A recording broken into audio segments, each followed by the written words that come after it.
Interview. हम सब जानते हैं कि ये क्या होता है, पर ये जितना आम है उतना ही विवादों में भी रहा है। तो आज हम इसी के दोहरे चरित्र को समझने की कोशिश करेंगे।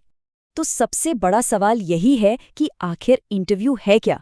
सच को दुनिया के सामने लाने का एक जरिया, या किसी की पर्सनल लाइफ में घुसपैठ करने का एक तरीका? चलिए इसी सवाल की तह तक चलते हैं। इस पूरी पड़ताल में हम इन 5 हिस्सों पर नजर डालेंगे, जिससे इंटरव्यू की ये जो जटिल दुनिया है ना, उसे थोड़ा और अच्छे से समझ सकें। तो चलिए शुरू करते हैं हमारे पहले हिस्से से। आखिर ये इंटरव्यू आया कहाँ से, और शुरू होते ही इससे लेकर दो अलग अलग राय क्यों बन गईं? बात है करीब 130 साल पुरानी, जब जर्नलिज्म में इंटरव्यू का कॉन्सेप्ट नया नया आया था। तो इसे एक बहुत बड़ा एक रेवोल्यूशनरी स्टेप माना गया। लेकिन मजा देखिए, आते ही इस पे बहस भी शुरू हो गई। तो देखिए, दो खेमे बन गए। एक तरफ वो लोग थे जो कहते थे कि ये तो सच तक पहुंचने का सबसे अच्छा रास्ता है, और दूसरे तरफ वो लोग थे जो मानते थे कि ये तो सरासर अनैतिक है, किसी की पर्सनल लाइफ में घुसपैठ है, उन्हें नीचा दिखाने जैसा है।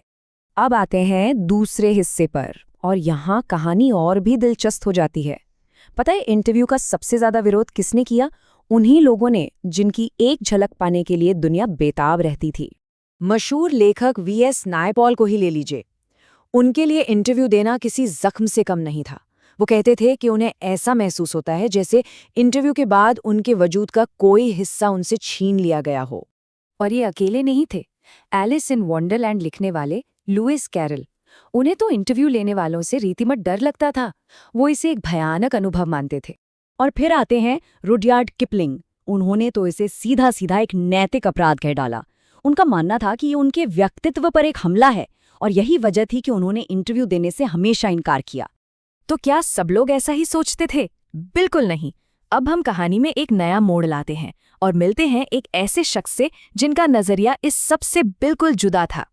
इनका नाम है अम्बर्टो ईको, और उनकी सोच ने इस पूरे बहस को एक नया एंगल दे दिया। चलिए समझते हैं कि उन्होंने ऐसा क्या कहा। ये अम्बर्टो ईको थे कौन? देखिए, वो सिर्फ एक फेमस इटालियन राइटर नहीं थे। वो एक बहुत बड़ी यूनिवर्सिटी प्रोफेसर, एक फिलोसोफर और एकेडमिक थे। और उनका उपन्यास द नेम ऑफ द रोज, अरे उसने तो दुनिया भर में तहलका मचा दिया था। तो जाहिर है, जब ऐसा इंसान कुछ कहता है तो दुनिया सुनती है। तो अब आते हैं इस पूरी चर्चा के सबसे दिलचस्प हिस्से पर। अम्बर्टो ईको ने एक इंटरव्यू में ही अपनी क्रिएटिविटी का एक ऐसा राज खोला जो सच में कमाल का है। उन्होंने एक कॉन्सेप्ट दिया, इंटरस्टिट्स। इसका सीधा सा मतलब है खाली जगहें। मतलब दिन भर में जो छोटे छोटे पल हमें मिलते हैं ना, जब हम कुछ नहीं कर रहे होते। ईको उन्हीं पलों का इस्तेमाल अपने बड़े बड़े क्रिएटिव कामों के लिए करते थे। सोचिए, उनका तरीका कितना सिंपल था। मान लीजिए वो लिफ्ट का इंतजार कर रहे हैं, या कोई उनसे मिलने आने वाला है और उसमें 10 मिनट हैं। बस वो उतने ही समय में अपना नॉवेल लिखने बैठ जाते थे। उनका मानना था कि प्रोडक्टिव होने के लिए आपको घंटों के खाली स्लॉट की जरूरत नहीं है।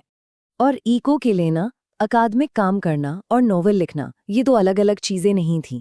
वो मानते थे कि दोनों में ही गहरी रिसर्च लगती है, एक स्ट्रक्चर्ड सोच चाहिए होती है। तो चलिए अब वापस उसी सवाल पर आते हैं जहां से हमने शुरू किया था। अम्बर्टो ईको की बातों को ध्यान में रखते हुए अब इस बहस को एक नए नजरिए से देखते हैं। देखिए, उनका novel the name of the rose एक जबरदस्त हिट था। क्यों? क्योंकि उसमें मिस्ट्री थी, हिस्ट्री थी, फिलॉसफी थी। एक ऐसा अनोखा कॉम्बिनेशन था जिसने सबको मोह लिया। और आप सोचिए, इस तरह के गहरे आइडियाज वो एक इंटरव्यू के जरिए ही तो आम लोगों तक पहुंच पाते हैं, है ना? तो हाँ, इंटरव्यू में खामियां हो सकती हैं, बिल्कुल हो सकती हैं, लेकिन इन सब के बावजूद ये आज भी किसी इंसान के जीवन, उसकी सोच और उसकी पर्सनालिटी के बारे में सच्ची जानकारी बाहर लाने का एक बहुत ही पावरफुल मीडियम है। तो आखिर में एक सवाल हमारे सामने खड़ा होता है। अगर किसी जीनियस की क्रिएटिविटी के राज जानने के लिए थोड़ी बहुत दखलंदाजी करनी पड़े, तो क्या ये कीमत चुकाने लायक है? क्या वो जानकारी इस घुसपैठ से ज्यादा कीमती है? ये सवाल सोचने वाला है।